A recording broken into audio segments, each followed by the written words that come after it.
Allez, c'est parti. Allez, direction Dubaï aujourd'hui. Alors cette ville faite d'influenceurs, faite de fake, faite de vendeurs de rêves, et ben on va aller checker ça tout de suite, voir ce qu'il en est réellement. Ah, quitter la France, partir loin et pas n'importe où.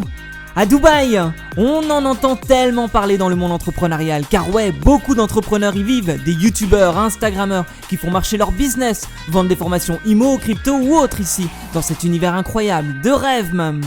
C'est une ville bling bling, paraît-il. Ouais, bah c'est la première chose que j'ai reçue quand j'ai dit que je partais à Dubaï. J'ai reçu un petit message sur Instagram disant « Mais est-ce que tu n'es pas devenu un peu trop bling bling ?» Bah justement, on va voir ça. Cette ville de la démesure où tout est grand, où tout peut paraître comme ça superficiel, est-ce que ça l'est vraiment? Mais juste avant, si tu passes sur cette chaîne un peu par hasard, qui suis-je? Je suis Nico, j'investis dans l'immobilier locatif rentable afin de me créer des revenus passifs. Si justement l'immobilier, le dépassement de soi, le mindset et le voyage aussi par la même occasion t'intéressent, n'hésite pas à t'abonner à ma chaîne YouTube et j'ai une masterclass autour de l'immobilier locatif et particulièrement la stratégie de la colocation. Tu as le lien qui est juste en dessous de la vidéo, n'hésite pas à cliquer, je suis sûr que tu apprendras plein de choses.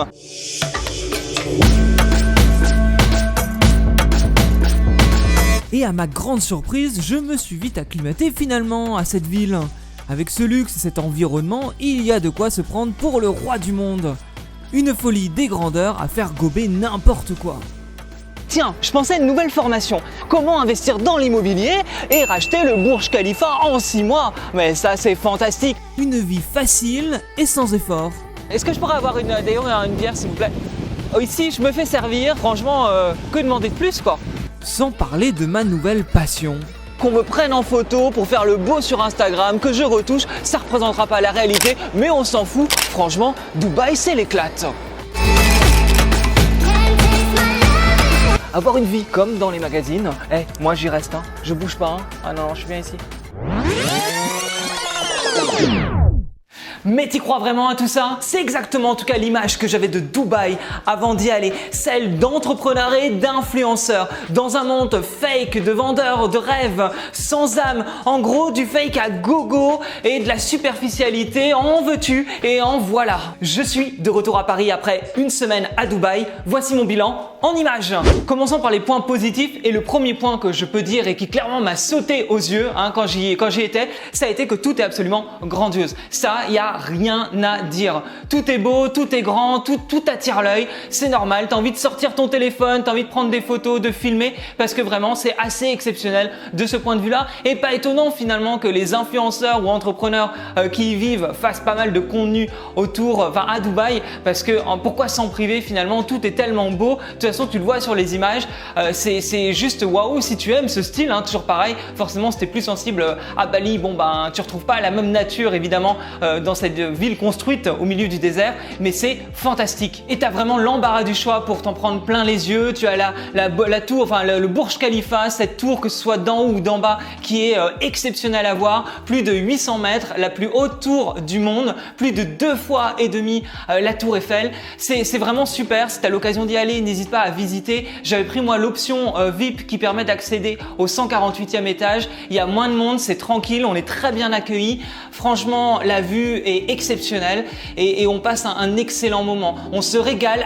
En fait, quand tu vas au coucher du soleil, c'est juste une vue à couper le souffle. Le désert est également une excursion à faire si tu vas à Dubaï. T'en prendras plein les yeux. Tu as plein d'activités. Tu peux faire du sunboard, une virée en 4x4 dans les dunes ou du quad avec finir sur un repas dans un lieu digne des 1001 nuits.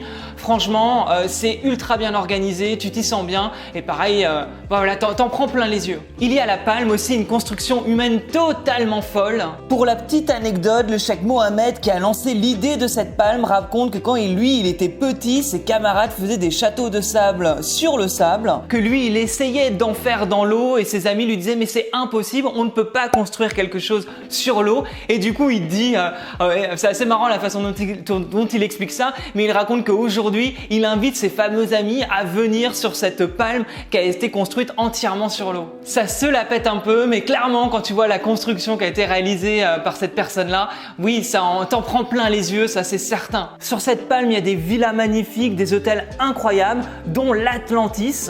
Parlons de l'Atlantis justement, cet hôtel a plus de 1500 chambres qui se trouvent au bout de la palme. Sous le thème de Poséidon, les fonds marins, t'as un hall d'entrée qui est magnifique, hein, avec un aquarium gigantesque. On se croirait dans Nemo, c'est fou quand tu vois tous les espèces qu'il y a dedans. Quand je suis tombé sur cet aquarium, je suis resté mais juste bouche bée. C'est également là-bas que tu trouves le centre aquatique le plus grand du monde, parce que là-bas de toute façon tout est le plus grand, hein. Ça c'est clair. Le centre aquatique est totalement dingue. J'ai eu des sensations incroyables, comme avec ce toboggan là où tu descends, c'est une véritable chute libre qui te fait passer dans un tuyau au milieu d'une piscine de requins, évidemment que tu ne vois pas, hein, parce que vu la vitesse où tu vas, tu as plus les yeux fermés à hurler, mais c'est juste dingue, avec cette vue sur Dubaï qui est incroyable. Enfin, c'est vrai que j'arrête pas de te dire c'est dingue, c'est beau, c'est incroyable, mais quand je te dis que t'en prends plein la vue, à Dubaï, t'en prends plein la vue. Un autre hôtel de dingue, c'est le Burj Al Arab. Bon, alors là, voilà, il s'est proclamé 7 étoiles, enfin des journalistes de Dubaï, donc bon, en termes d'objectivité, je ne sais pas, mais c'est vrai que pareil, c'est encore un hôtel qui est démentiel, avec une superbe plage, et pareil, ça en jette, hein, quand tu le vois, quand tu te balades sur cette plage, je veux dire, tu ne peux pas le louper. L'entrée dans l'hôtel est interdite, sauf si tu bookes un resto, si tu bookes un brunch ou un verre, sachant qu'il faut réserver à l'avance et que pour un simple verre, ça te coûtera au minimum, 35 €. Et si tu veux quelque chose d'un peu moins bling bling et de peut-être plus authentique, tu as le vieux Dubaï qui est intéressant à faire. Même si clairement c'est réalisé de toutes pièces, parce que même si c'est le vieux Dubaï, Dubaï n'est pas une ville qui est très très vieille, hein. Ce n'est pas de l'époque des pyramides. On a une ambiance qu'on pourrait penser de moins bling bling, attention quand même là-dessus parce qu'on y trouve le souk de l'or, le souk des épices également, mais au coucher du soleil, ça m'a vraiment rappelé des ambiances indiennes ou marocaines. C'est un véritable contraste avec le reste de Dubaï et on y passe un moment très agréable et pareil, on s'y sent vraiment bien et on se sent toujours en sécurité, en tout cas quand on se balade à Dubaï. Après s'en être pris plein la vue, le deuxième point positif que je retire de Dubaï, c'est qu'on y mange très très bien. C'est bon, c'est bien fait, le service est impeccable, on peut manger vraiment des nourritures de toute nationalité et ce sera toujours excellent. Que tu manges thaï, français, libanais, c'est excellent, c'est bon. Les cocktails sans alcool ou avec alcool sont délicieux. Là-dessus, j'ai été étonné par le service et la qualité de ce que tu pouvais manger. Troisième point positif, selon moi, à Dubaï, et je comprends pourquoi des personnes veulent s'y installer, je trouve que tout est fluide. C'est facile, c'est simple, c'est efficace. C'est une ville où franchement, peu importe ce que tu fais, ce que tu organises, t'as pas de problème. En tout cas, moi, durant la semaine où j'y suis allé, il y a vraiment cette fluidité au quotidien qui fait que tu n'auras pas de bug particulier. Alors, je prends un extrême, mais c'est vrai que quand j'ai voyagé en Inde, tu sais que ta journée, tu vas avoir 1000 problèmes dans ta journée à régler parce que rien n'est fluide. Et Dubaï, c'est totalement l'inverse. C'est une ville qui est neuve et on ressent ce côté où tout a été prévu pour faciliter le quotidien des personnes. Bien évidemment, il faut aussi prendre ses marques, hein. Je dirais pas que c'est une ville piétonne friendly. C'est vrai qu'il y a le centre downtown où il y a les fontaines, le Burj Khalifa, le plus grand centre commercial au monde, encore une fois le plus grand, et là tu peux marcher. Par contre, si tu vas aller dans un autre quartier comme à la Marina, faut prendre un taxi. La Marina, c'est pareil, c'est piéton, c'est super joli, il y a la plage, il y a la Marina avec les bateaux, les buildings, c'est hyper agréable. C'est des quartiers où tu peux marcher, mais après si tu veux bouger, faut prendre le métro, faut prendre un taxi, mais tout se fera facilement. Faut juste comprendre comment fonctionne la ville. Quatrième point positif à Dubaï et qui est vraiment très attrayant, c'est que tu peux tout faire, tout réaliser. Il y a quelque chose qui, quand tu es là-bas, c'est comme si rien n'était impossible. Que ce soit du désert à la plage, en passant par du ski dans un centre commercial ou du hockey dans un autre centre commercial, c'est assez impressionnant tout ce qu'ils ont réussi à créer. Et je pense qu'il y a plein de choses dont je ne suis pas au courant parce qu'une semaine n'était pas assez pour tout essayer, tout faire, tout voir. J'ai aussi fait un saut en parachute au-dessus de la palme. C'était clairement une expérience de dingue également. J'ai une vidéo en préparation sur ce saut en parachute, donc je t'en dis pas trop, mais vraiment en termes d'expérience, c'était totalement fou. À Dubaï, en une journée, tu peux vivre 10 000 expériences incroyables. Passons au point négatif parce que il y en a. C'est vrai que Dubaï, clairement, c'est cher. Voilà, ça on peut pas dire le contraire. Si tu veux des vacances ou t'installer dans une ville où ce sera pas hors de prix, ne va pas à Dubaï. Clairement, tout coûte assez cher. Là-dessus, tu vois, par exemple, monter en haut du Burj Khalifa, bon, j'ai pris l'option VIP, hein, donc forcément, c'était plus cher. Mais voilà, c'est 140 balles. Une journée en parc aquatique, c'est 80 €. La sortie dans le désert, c'est 80 €.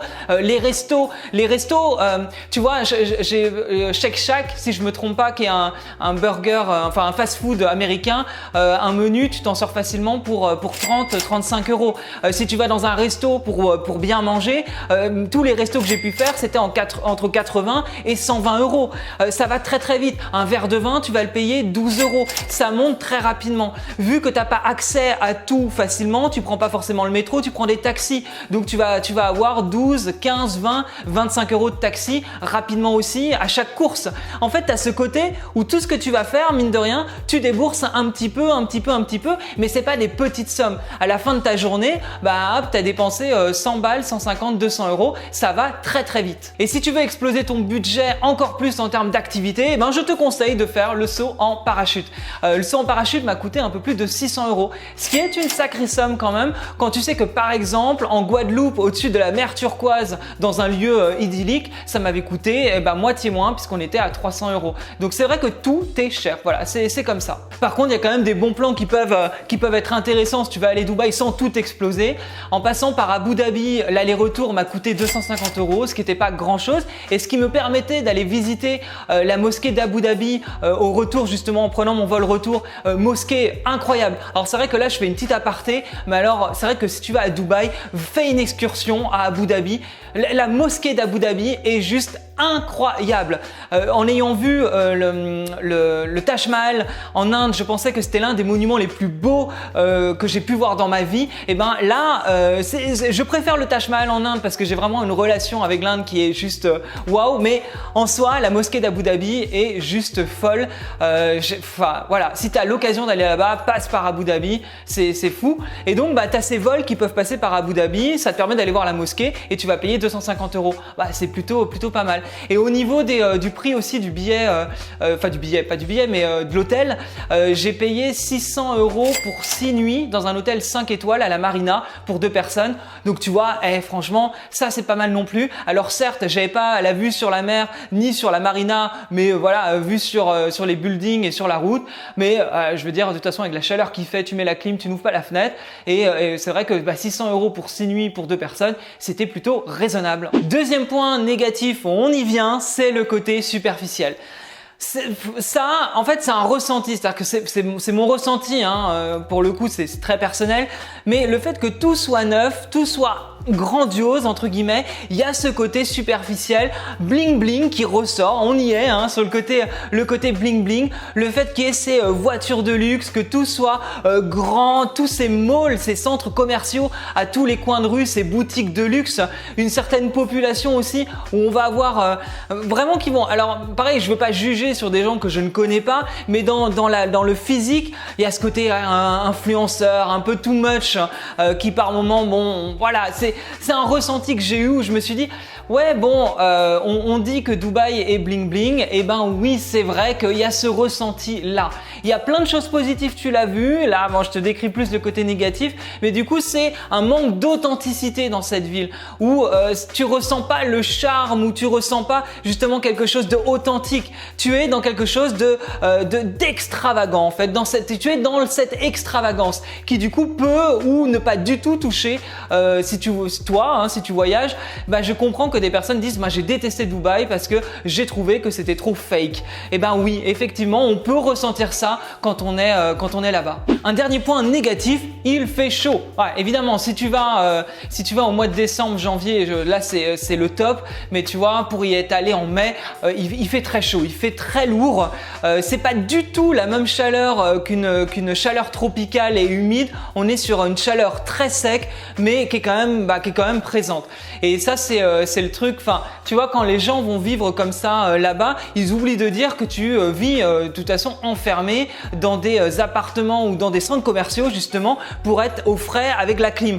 Ça, c'est le truc qui est pas forcément mis en avant, mais c'est bien beau de vivre au soleil. Mais si tu vis au soleil pour passer ton temps enfermé parce que tu peux pas sortir parce qu'il fait trop chaud, pour moi, c'est un énorme inconvénient parce que s'il fait beau, bah, j'aime bien aller dehors et justement profiter de ma terrasse, profiter pour me balader. Là-bas, tu te balades un peu ou alors tu vas à la plage et tu fais des allées et venues sous ton parasol et dans l'eau parce que vraiment tu crèves de chaud, ou tu vas t'enfermer dans les centres commerciaux. Et puis dans les centres commerciaux, tu dépenses puisque Dubaï c'est ça, hein, c'est vraiment la société de consommation. C'est vrai que ça je l'ai pas dit forcément, enfin j'ai parlé du côté superficiel et des centres commerciaux, mais tu es amené à consommer tout le temps. Il y a je sais pas comment expliquer, c'est une sorte de grand parc d'attractions où tout est payant et où tu as ce qu'on va appeler des upsells, c'est qu'on va toujours te vendre plus.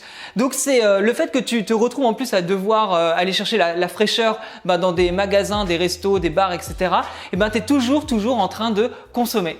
Bon alors du coup, Dubaï, mon bilan, qu'est-ce que j'en pense de cette ville après cette semaine passée là-bas? Je te la présentais comme une ville bling bling, superficielle, avec des vendeurs de rêves, des influenceurs qui y sont. Déjà, faut se dire qu'ils y sont pour le lifestyle qui n'est pas désagréable. Je t'ai dit que tout était grandiose, donc forcément, pourquoi se priver finalement d'être dans cette ville où tout est grandiose, où il y a une certaine fluidité, comme je te le disais aussi.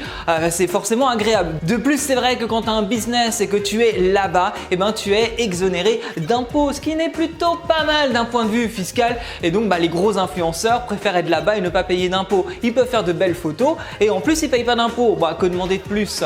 C'est pas mal. Mais ce que je veux dire par là, c'est que tu peux y trouver de vrais avantages effectivement, même à y vivre. Faut bien gagner sa vie, mais je pense que ça peut être intéressant. Moi, j'irai certainement pas y vivre à l'année parce que justement il y a ce côté un peu trop superficiel à mon goût, qui est sympa un petit peu mais pas trop. C'est peut-être une ville qui peut être agréable à vivre 3, 4, 5 mois à la limite dans la période où justement il fait froid en France, donc en hiver en France, aller là-bas, je pense que ça peut être intéressant. Mais c'est vrai que j'aime bien moi le côté, j'aime bien quand même la nature et je peux plus être attiré par la Thaïlande ou Bali ou l'Amérique du Sud que finalement une ville où on a ce côté vraiment bling bling qui ressort. Je peux pas m'empêcher en tout cas de rajouter toujours ce mot-là parce qu'il est quand même très présent. Et puis après cette vie de rêve qui t'est souvent présentée, Dubaï est parfait sur le papier, papier glacé de magazine, on peut te présenter une vie totalement de rêve, mais est-ce la réalité? Moi pour y être allé une semaine, effectivement j'ai fait de belles photos, j'ai fréquenté de beaux endroits parce que j'aime ça en soi, mais je sais que c'est pas la réalité de tous les jours. À côté de ça, j'ai dû gérer des entrées et sorties de colocataires, la vue était plus belle mais fallait quand même les gérer. Ouais, bonjour. Ouais, donc vous m'avez appelé par rapport à une chambre en colocation. Ok, ok, ouais, voilà, je voulais savoir, vous, du coup, vous souhaitez une... C'est un point important à souligner, parce que c'est vrai que l'immobilier, c'est bien. Franchement, sans immobilier, j'y serais pas allé à Dubaï, parce que c'est vraiment une ville qui coûte cher, faut clairement avoir de l'argent. Et moi, c'est grâce à l'immobilier comme ça que je peux me permettre ce genre de destination aussi. Mais à côté de ça, il y a quand même des choses à régler. Et c'est bien beau de montrer que tout est joli, que tout est facile, mais faut quand même montrer que dans la vie, que tu sois entrepreneur, investisseur immo, il y a des choses à régler, des problèmes à régler. Bon là, ce n'était que des entrées et sorties de locataires. J'ai pas eu de problème avec la chaudière ou un problème plus grave, mais c'est comme ça, ça fait partie du quotidien. Quand tu entreprends dans la vie, sache que tout ne sera pas juste une page Instagram où tu as des belles photos. Et c'est vrai que Dubaï est parfait pour le montrer, le côté magnifique, mais pour moi Dubaï, il y a toute l'envers du décor où les gens ils bossent, il y a du quotidien, etc. Et c'est pas juste de belles photos, de belles soirées et de fantastiques même saut en parachute où tu as l'impression que tout est facile. D'ailleurs, le saut en parachute, j'ai eu de la chance de le faire parce que à 6 heures près, il était annulé. C'est vrai que je l'ai pas forcément mentionné, mais au bout de 3 jours, il y a le Sheikh Khalifa qui est décédé et ça a mis le pays en pause. Donc au bout de 3 jours, j'ai eu la moitié du séjour où il y avait plusieurs choses qui étaient fermées. Le saut en parachute, je l'avais fait le matin même, j'ai eu du bol parce qu'après les jours qui ont suivi, tous les sauts ont été annulés. La musique a été totalement arrêtée dans le pays, à Dubaï. Quand tu allais dans un bar, il n'y avait aucune musique. Ça a changé quand même ma perception aussi de la ville, qui était beaucoup moins festive. J'ai fait des bars avec des vues incroyables et ces bars, en fait, tu n'avais pas un bruit. C'était juste ultra calme et moi qui adore la musique, ça peut paraître bête mais c'est quelque chose qui me gêne parce que j'aime beaucoup avoir de la musique d'ambiance et là c'était forcément un peu plus plat. Mais voilà, les choses ne sont pas forcément toujours parfaites, ne se passent pas toujours comme tu le souhaiterais, mais ça fait partie de la vie et c'est comme ça et c'est pas très grave. Alors Dubaï bling bling, oui, mais grandiose, superficielle, oui, mais incroyable. Franchement, c'est une destination à voir une fois. Je regrette absolument pas d'y être allé. Je n'irai pas m'y installer à l'année, mais si tu as l'occasion d'y aller, c'est vraiment un endroit atypique et très étonnant. Voilà ma petite vidéo sur Dubaï. J'espère que ça t'a plu, que tu as appris certaines choses et que ça t'a peut-être donné envie d'y aller. N'hésite pas à me laisser un petit commentaire et je te dis à très bientôt. Salut!